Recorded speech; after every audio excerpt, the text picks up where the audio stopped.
Hello, now we'll look at Rococo art movement.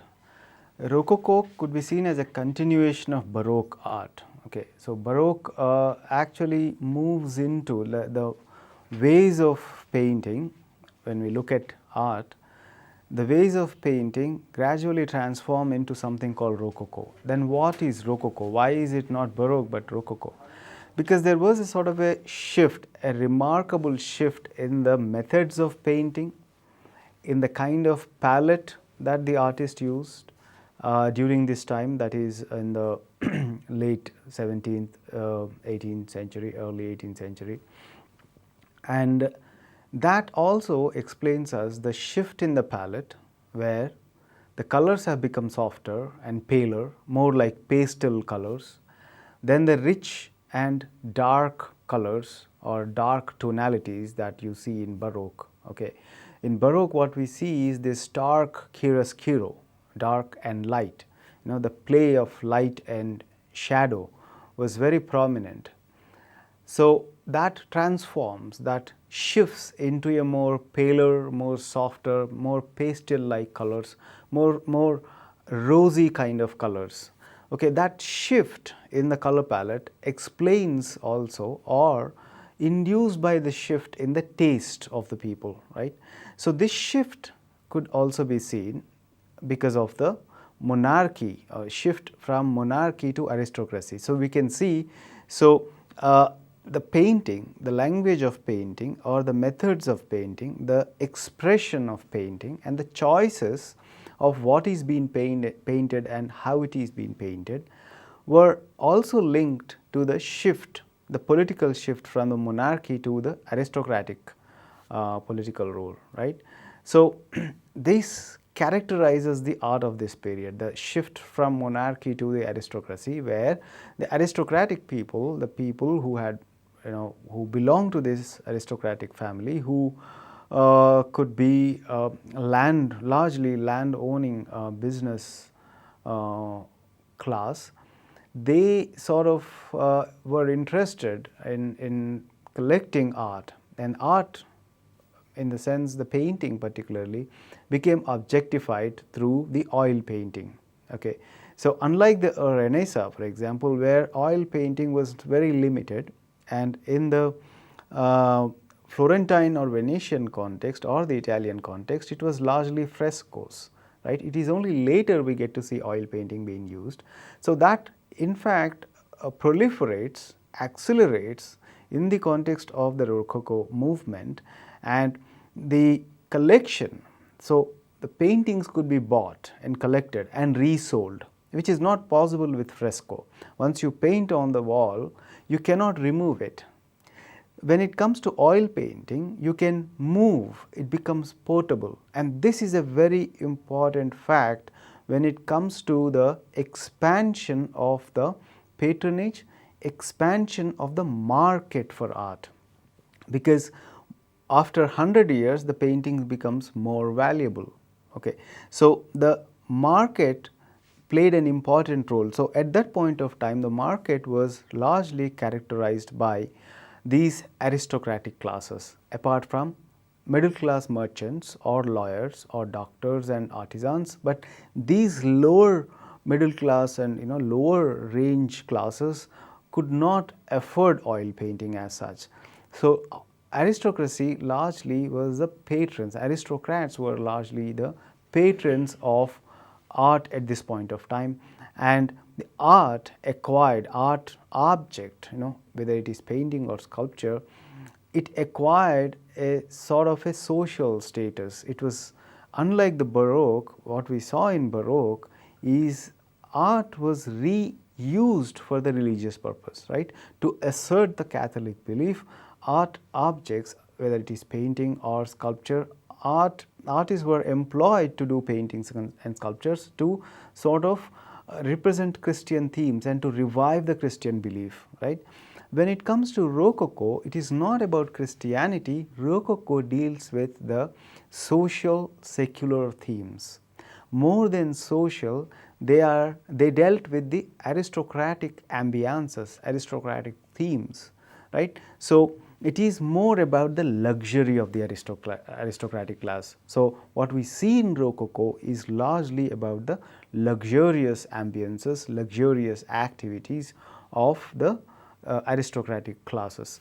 So, what is Rococo? What does Rococo mean? Where does the word Rococo come? Rococo is a French word. Okay, it comes from a word called rocaille, and rocaille literally means a pebble or a broken pearl, a cracked pearl, pearl.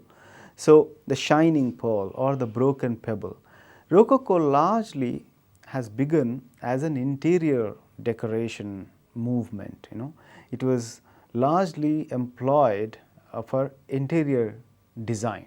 That may be the architectural interior design as well as the furniture design or the furnishing.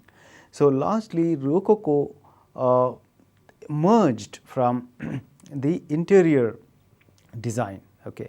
So, when we say interior design, we need to look at the Palace of Versailles, which though technically does not fall into the category of Rococo, but the temperament of Rococo, the sort of treatment of Rococo begins in the late Baroque itself, right, in the late 17th century. Okay. So, for example, Louis XIV was very important, in terms of advocating, in terms of making a certain style possible.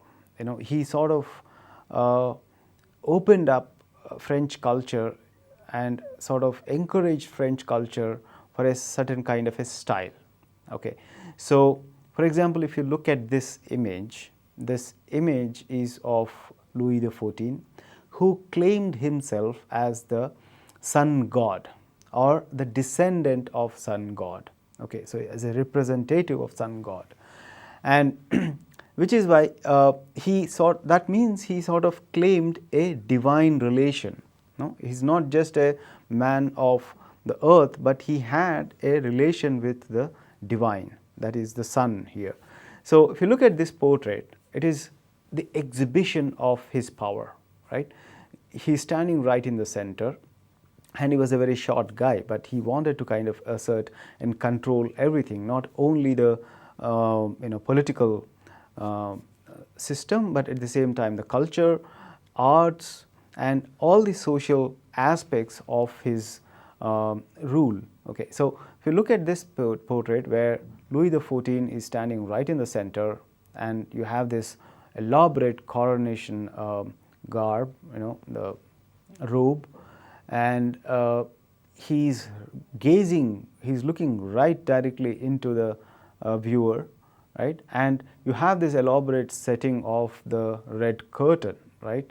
So, that is framing the top portion, and because he was a short guy, he was a short man, he is wearing these red heels, and this concept of increasing your height using the red heels started with him, where a new technique was invented where heels were added to the sandals, the shoes.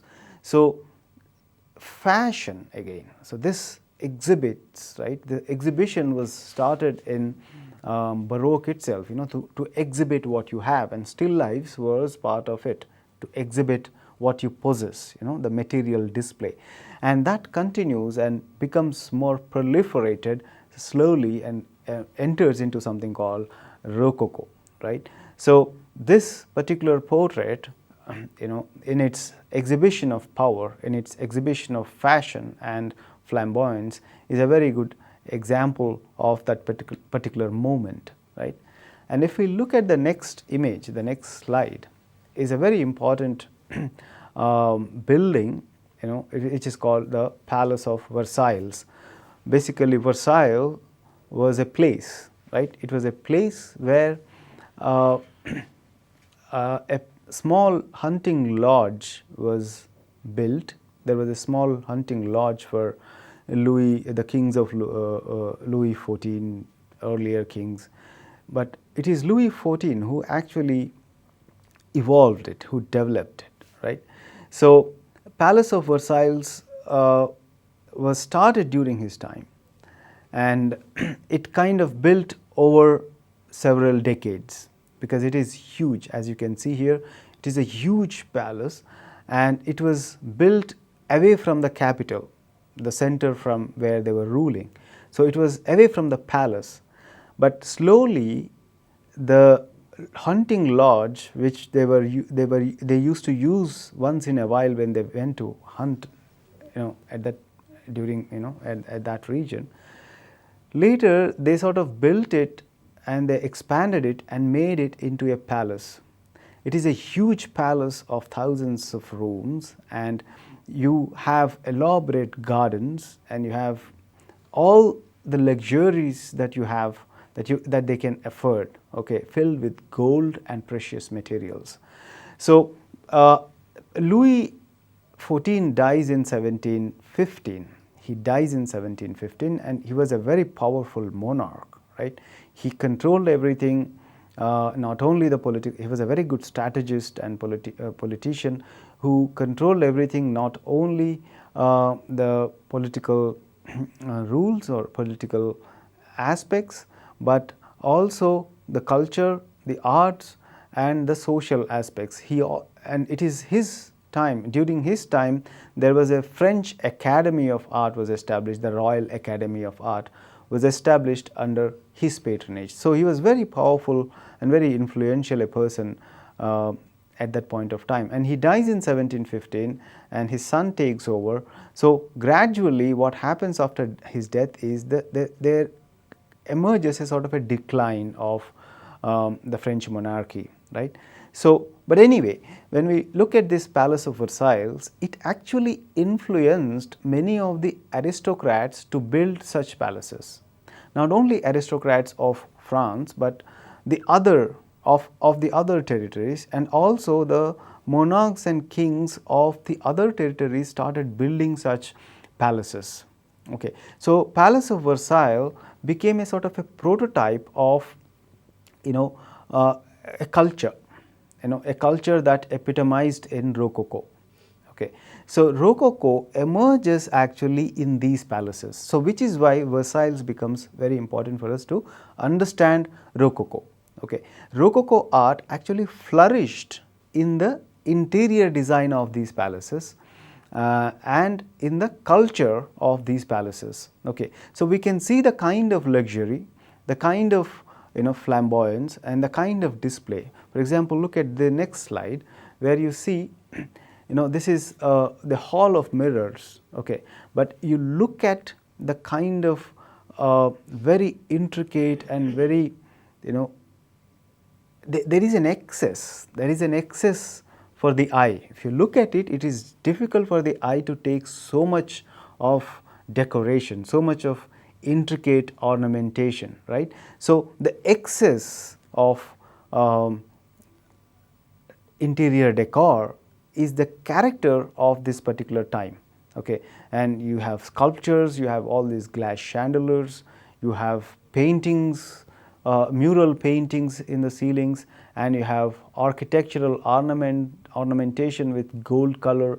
So it is a very rich and excess amount of interior design, right? So this is one example of the kind of interior design that emerged at that point of time, and that is where one can say Rococo art emerged. Okay, so Rococo started with this interior design, and also it has a link. It is very much closely associated, not only link, closely associated with the aristocratic class. Okay, so it is in these ambiences Rococo happened, not in the churches, not in the divine spaces, right? So Rococo, we have several artists, but we'll look at some 4 artists today to understand the kind of visual language that emerged at this point of time. Let us say J. Watteau. J. Watteau was a French, and he was influenced by Rubens. He studied Rubens' paintings, and he sort of copied paintings from Flanders and Netherlands.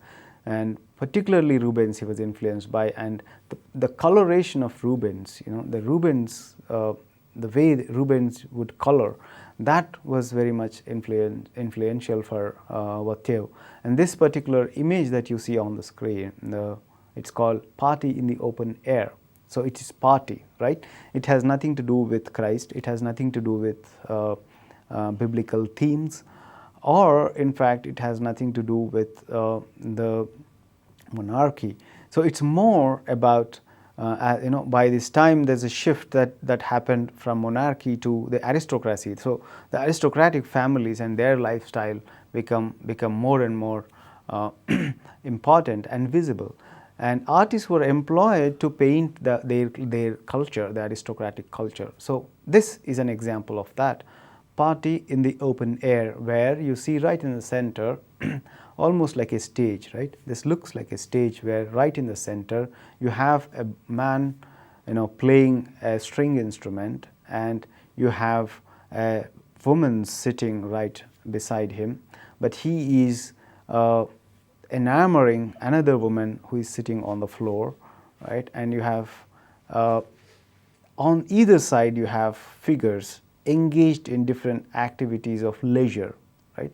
The leisure is very important, and it looks as if it is set in a garden, and garden is an important sort of a practice that emerges very forcefully at this point of time. All these aristocratic palaces that they built, they also sort of had gardens attached to it, right? And in the gardens they also had sculptures. And if you look at this painting, if you look at the right side of the painting, you have a sculpture, right, on the top left, top right, sorry, where the sculpture also looks like it is engaged in sort of pleasurable activities. So this is more about pleasure, happiness, and the celebration of life, right? When you look at the colors are very rosy, quote unquote, what we can say rosy. It is more, it doesn't have the kind of drama that we see in Caravaggio, or it doesn't have that softness that we see in Vermeer or Rembrandt. Here the light is playing dramatically. As you can see, the light is focusedly, concentratedly falls right in the center, but you don't see the kind of dark and light play that we have in the Baroque, right? The kind of intensity of light. You don't have intensity, you have flamboyance here, you have the light-heartedness. So this light-heartedness, the joy, is what we can see in Rococo, and you can see here also. And if you go back in the background, if you look at the trees and the way the trees are painted, they are also painted with that light sort of rendering. They are not, it doesn't appear as if the color, if you look at the color of the foliage, if you look at the color of the trees, the color looks very lighter. It doesn't have that gravity, the lighter quality of the color. So this is more or less what you see here is more or less the characteristics of the Rococo painting. And if you want to understand this better, you should compare it with the Baroque artists, let us say Rembrandt, Vermeer, or Caravaggio, or Nicolas Poussin, or any other Baroque artist. If you compare, you can see the stark difference in the color palette, right? So the color palette becomes more lighter and more paler. The depth of the shades that we see in Baroque do not exist in Rococo, right? So moving on to the next slide, 𝗧𝗃 again, Jean-Antoine 𝗧𝗃. This is called the signboard of Grescent. Basically, this is about a shop where the paintings were sold, and this is very unique a painting which you could never see before, right? Before the early 18th century, you could never see where paintings would be sold, right? As I was mentioning earlier, where the paintings have become objectified, right? So because the paintings were done in oil medium, they could be sold, and sold many times, not only once, right? Because you can take it, you can remove, and you can redisplay and remove and redisplay. So this is the shop where paintings were sold, and you have connoisseurs. Connoisseur is a person who knows, who understands painting very well, and who can differentiate a good painting from a bad painting, an original painting from a fake painting. So you have connoisseurs sitting over there, and you have this lady of aristocratic class. Actually, two things are happening. On the right side, you have a lady sitting and negotiating about the painting, right? And on the left side, you have a painting being packed, right? So this tells us, this is an example of what kind of transaction that used to happen. So painting has emerged, the art object has entered the commercial scene, right? So this is an example of that. And you can see there's a man sitting standing on the left side, who is not belonging to the aristocratic class, and you can look at these figures and their body language and can understand the kind of class arrogance or the kind of class style that they carried. The other artist, if we move to the other artist, who is Francis Boucher. Boucher was another important artist of Rococo, the French Rococo. He went on to a tour to Rome, which was sort of mandatory at that point of time, which was like a pilgrimage to Rome, to go study in Rome and come back, and that adds value to the artist and his career. So if you look at this painting, which is very different from what you saw earlier, this is Triumph of Venus, right? This is called Triumph of Venus, where Venus is shown sitting right in the center, but on the right side. And you have all the accompanied ladies, female figures that are shown, and you have a fluttering, because it is the triumph of Venus, you have the celebration again here. And Boucher is known for his nudes. Boucher is the artist who of Rococo, who was very much interested and who painted a number of nudes.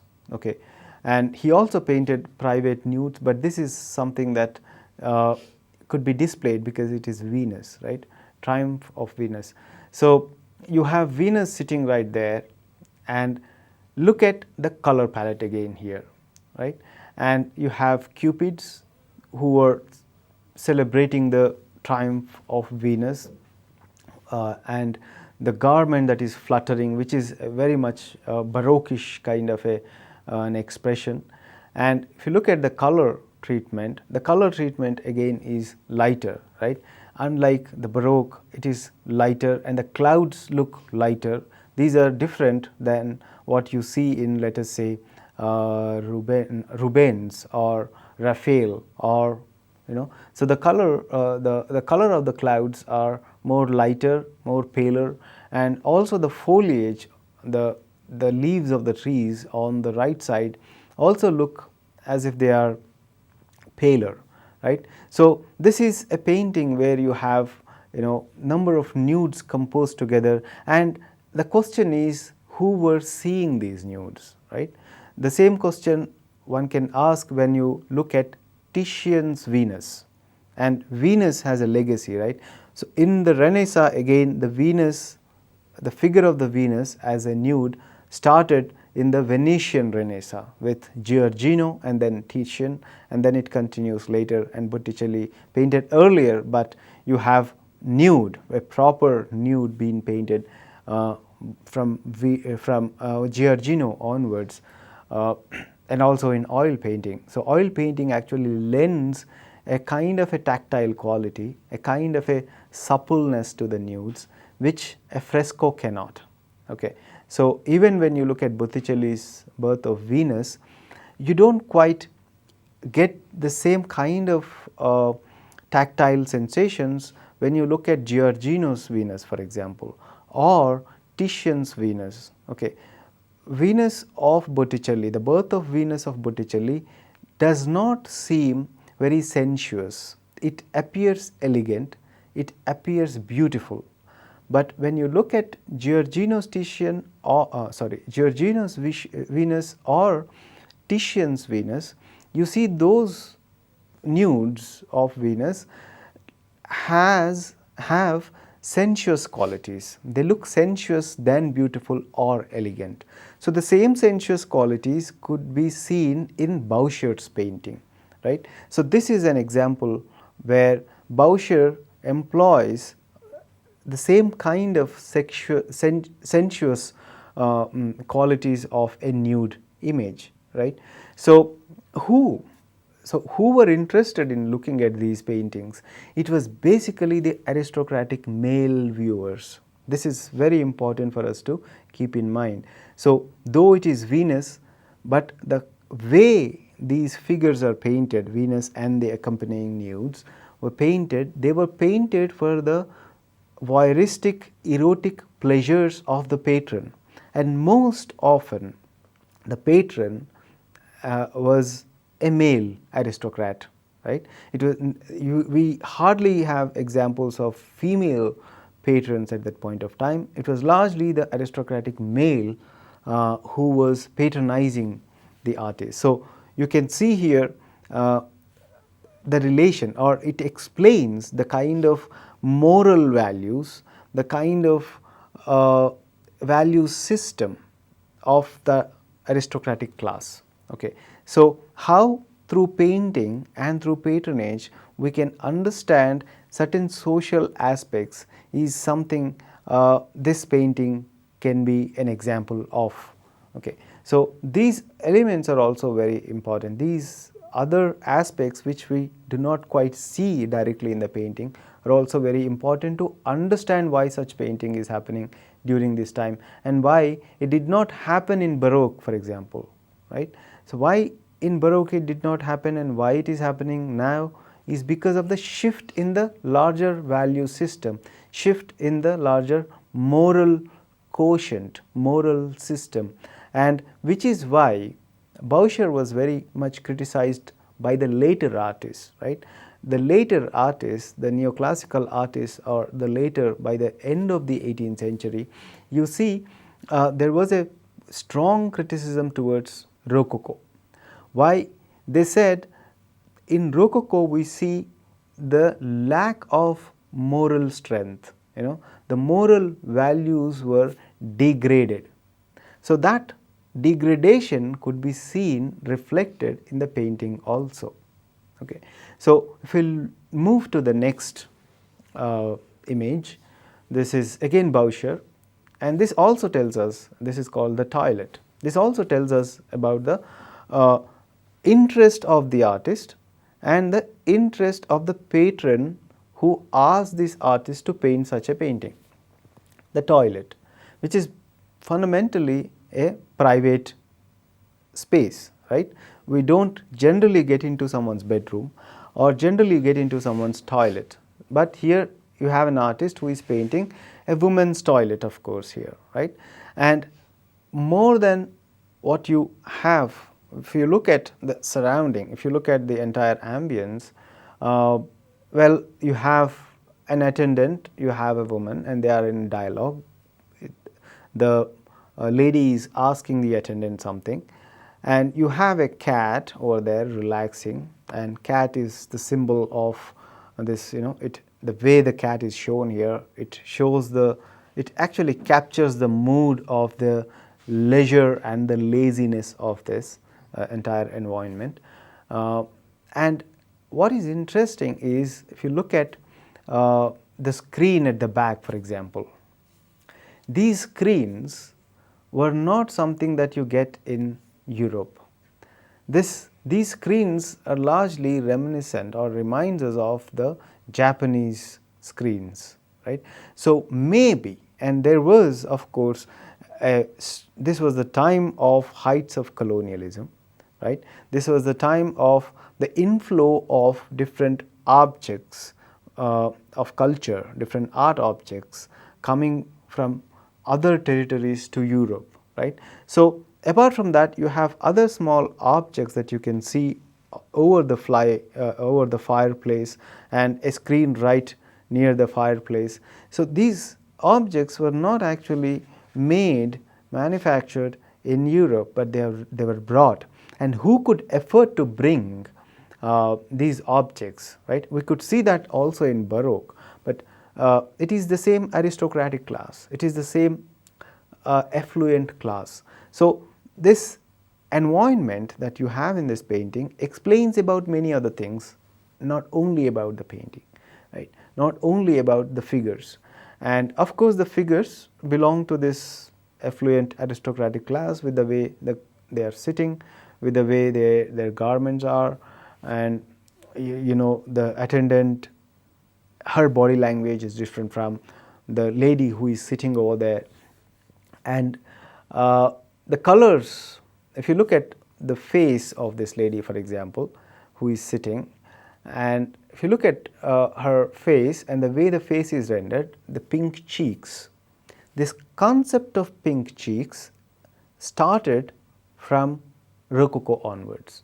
If you look the paintings of women's faces earlier, we do not have such artificial looking pink cheeks. Okay.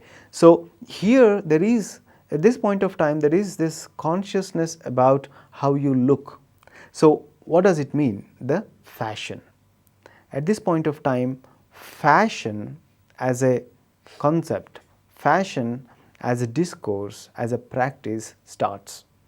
You have these aristocratic classes, families used to have personal fashion designers. And why did they have fashion designers? They wanted to show their dress. I mean, they wanted themselves to be different from the others, right? So this consciousness of display, the consciousness of being different starts, you know, with the beginning of the idea of fashion, or it led to the beginning of the idea of fashion. Okay. So these are the things, you know, again fashion is an affluent thing to engage in, right? So let us move to the next artist. This is again a French artist, J. Fragonard. Okay. So this is a famous painting, the painting called The Swing. And unlike 𝗹𝗶𝗸 or 𝗧𝗦𝗃, those two artists were actually representing what was happening in the society. They were actually painting what the patron wanted to see. Here Fragonard actually takes a sort of a place of a critic, you know. So Fragonard paints themes with a sense of a criticism, with an angle of criticism. If you look at this painting, it is you have in the center a woman, of course a woman of this aristocratic class, affluent class, in her elaborate pinkish red gown, and she is swinging, right? And the light is highlighting this particular figure, the lady figure right in the center, exactly in the center. And the surrounding greenery is a sort of a contrast, right? So pictorially when you look at, in terms of color, this reddish pinkish sort of a color in the center is contrasted against this greenish blue background, and it gets highlighted. And the way the light is falling, it makes it more dramatic and more highlighted, right? So it is set in a garden, right? It is not a forest but garden, and we have mentioned how gardens became a very important part of the larger extended plan of the palace at that point of time. And what you notice here, if you look clearly, one of her legs are lifted and her sandal is flung in the air, right? The sandal is flung in the air, and our eye is focused on her, and then slowly you move towards the sandal. And after the sandal you have a sculpture of the Cupid who is sort of amused, you know, the sculpture, but sculpture becomes more lively, and it looks, and because you can see he's placing one finger on his mouth, you know, saying don't disclose this, suggesting that this is a secret thing that is happening. And right down there, if you come down on the left bottom, you have a man reclining, right? You have a man reclining and gazing at her. And the way she is lifting her feet, she is facilitating him to look inside her, right? So, and he is happily sort of taking pleasure of looking at her, right? And he is very obscured, he doesn't like, he is hidden in the bushes, and he and that lady knows each other, and the lady knows that he is hidden under the bushes, right? So they know each other, and this is a secret, nobody should know, right? And you come down and you go on the right side. If you look at the right side, there is a man, an attendant, who is helping the swing, right? Who is actually pushing the swing, right? And he seems to be not knowing, he is ignorant about the other person who is reclining in the bushes, right? And you have a sculpture over there, again in the garden you have many sculptures, which is also looking up, right? So here the sculptures play an interesting role. They are not stone sculptures, but they sort of appear as if they are participating in the entire scene, right? So all this is happening in the center, right? And this is surrounded by this, again, this flowery pastel-like lighter toned greenery, right? So what do we understand by this? You know, what does this mean? And Fragonard here is sort of criticizing, he is taking a sort of a critical position. He is not just displaying what is happening, but he is suggesting that this is the kind of values, this is the kind of moral quotient.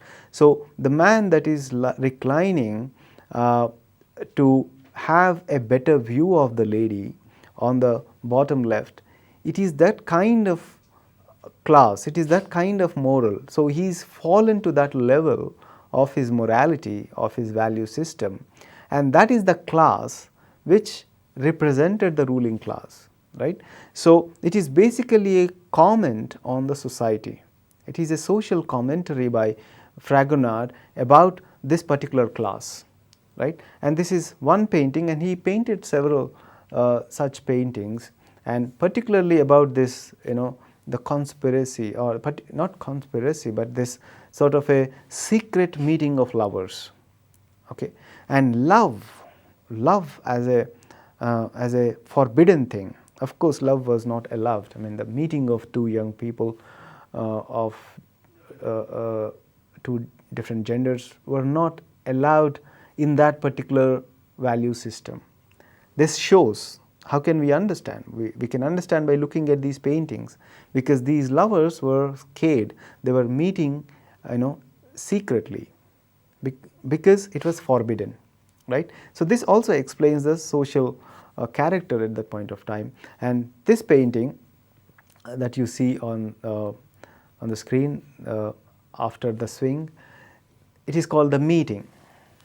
The same thing, you know, it is not so complicatedly composed, but it is simple, where you have the lady sitting in the garden. Again, it is a garden with a sculpture right in the center, a female sculpture, and you have a lady in the bottom, in the foreground, and she is sort of, her attention is drawn outside. Maybe somebody is seen her or seen them, or she must have heard something, and she is scared of something that might happen, right?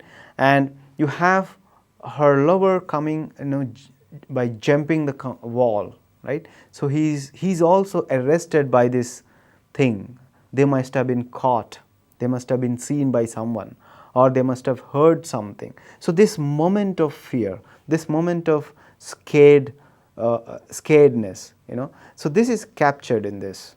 And this meeting, the meeting is, you know, fraught with this kind of a fear, and this is set in this, again, a garden, right? And you have a sculpture, and the sculpture is standing right in the center. It is also again actively participating in the narrative. If you look at the expression of the sculpture, and there is a sense of movement that goes upwards. You look at the sculpture, there is a distortion in the sculpture. It is not in terms of expression and anatomy, it is not still, but the distortion adds certain movement and animation, and that is taken up by the green tree that is jutting diagonally, right. So there's a lot of movement and animation in this, and that adds to their fear. Okay, it is not pleasant stillness or the pleasant movement, or the secret is very well kept between them, like in the context of swing, where they both knew, the lovers knew what was happening between them. But in this painting, it is something disturbing, and the disturbance can be seen in the landscape also. And this is the skill of Fragonard. And after this, let us move to the next artist. The next artist is an English artist called Thomas Gainsborough. Thomas Gainsborough was a very influential and an important artist at this point of time, the late 18th century. And if you look at this painting, it is called The Blue Boy. The Blue Boy, it's a portrait, and it's a very important portrait in terms of the composition and in terms of the color scheme. There was a debate between Joshua Reynolds and Thomas Gainsborough. Joshua Reynolds was the member of the founder member who established the Royal Academy, the English Royal Academy, okay, the Royal Academy of Art in England. And he advocated, so he laid out many principles of painting, and he produced many students and all. And one point where Thomas Gainsborough differs from Reynolds is with the color. Reynolds said that blue cannot be used for the object of painting, for the foreground. Blue should be used for the background, and it has a quality where it can take your eye, so it can create a sense of perspective. Because when you look at atmospheric perspective represented in painting, atmospheric perspective is more bluish, right. So in the principles of painting for Reynolds, blue should not be used as the central color for the object of painting, for the central object. Like here, Thomas Gainsborough uses blue dress for this boy. Thomas Gainsborough said, I will do the entire opposite, where he used brown for the background and blue for the main theme, the main central subject, right. So you have this young boy standing right in the center, right exactly in the center, and his foot actually is touching the border of the bottom of the canvas, right. And you go up slightly and then look at the face, the young face of the boy, and the treatment of the blue dress is very skillfully done, and he is standing again in a sort of a contrapposto position, and he is occupying the entire canvas, in the sense from the bottom to the top, right, almost dividing the canvas into two, right. And the way the light is falling on him, it looks as if it is an arranged light. It is not a natural light, which is very different from the light that you have in the background. The sort of a very random dramatic light that you have in the background, in the brown background, is different kind of a light. So you have him painted, the boy is been painted in the studio, and maybe the background is painted with the imagination of Gainsborough, right. So this painting is important for this debate about the color, debate about what is color, what color should be used where, right. So it is also the time when the artists were discussing and debating about the techniques and methods of painting, right. And at the same time, the aesthetic treatises about painting were written newly, with a new understanding at this point of time, right. So, another important painting, moving on to another painting by Gainsborough, is Mr. and Mrs. Robert Andrews. This is a very famous painting, Mr. and Mrs. Andrews, 1950, mid 18th century. And what you see here and the way it is composed is very, very intriguing. This is otherwise a portrait, right?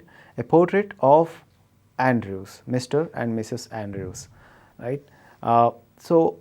But unlike the other portraits that we see or we have seen, the portraits are largely vertical in composition, right? And they are framed either outside or in the inside. You have a sort of an arrangement which are composed in a more vertical or squarish format, but here you have a horizontal format, okay? And the focus of the composition is sort of distributed throughout the painting. Though the figures are sitting on the left side, you have Mr. Andrews standing, and you have his dog, and you have a rifle, and he's standing with a sort of in a posture which is more relaxed, but not only relaxed, it also has an expression of power, an expression of wealth, and a slight touch of arrogance, right? A slight touch of that expression of arrogance if you look at his face and the entire body language, right? With the entire display of what he possesses.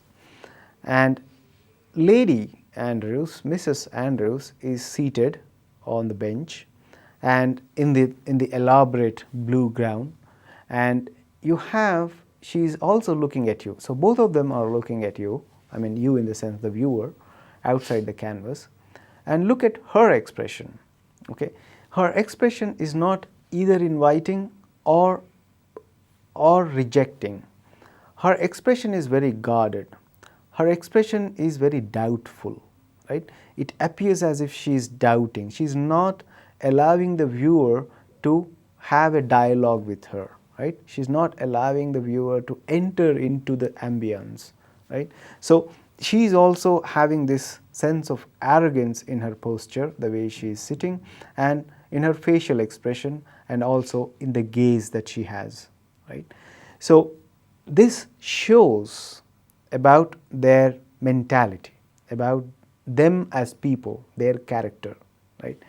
And they are sitting in this sort of a landscape, right, which is vast, right? And this landscape and its treatment is different from, let us say, Raphael's landscape or Carrassi's landscape, or in fact Leonardo's landscape, where in all these artists that I mentioned, there is some kind of a sublime mysticism about the landscape, right? There is some kind of a beauty about the landscape, right?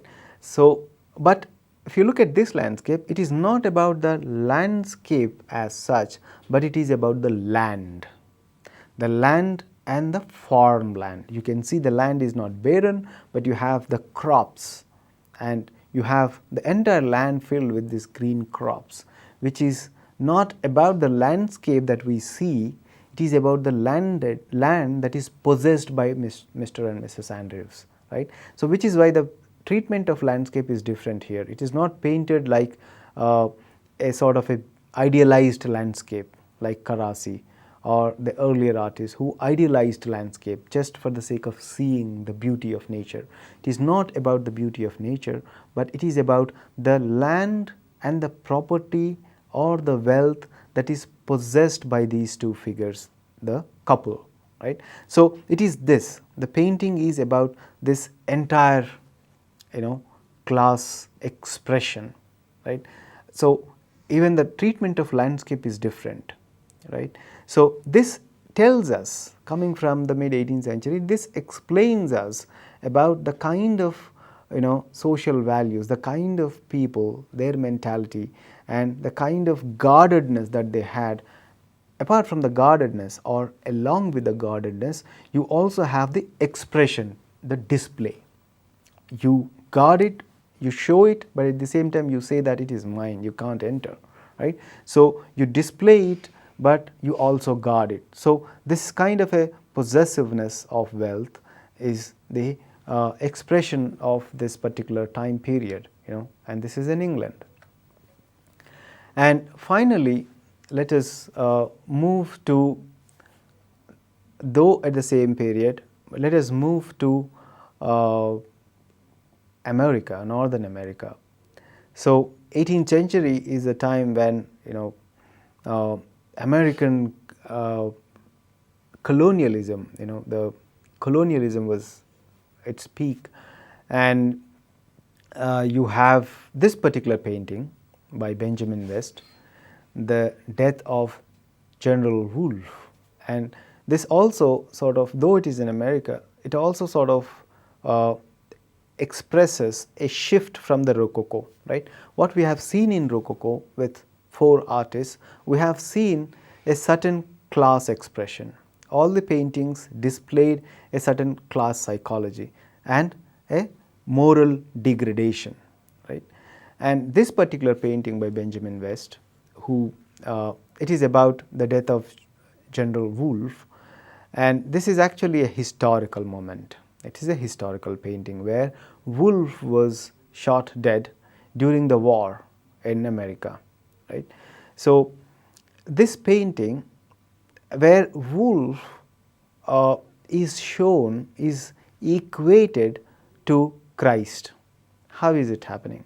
If you remember Renaissance compositions of Christ being crucified or Christ being brought down from the cross, we have seen people were accompanied and there was a lot of agony, So where the Christ occupied the central compositional space.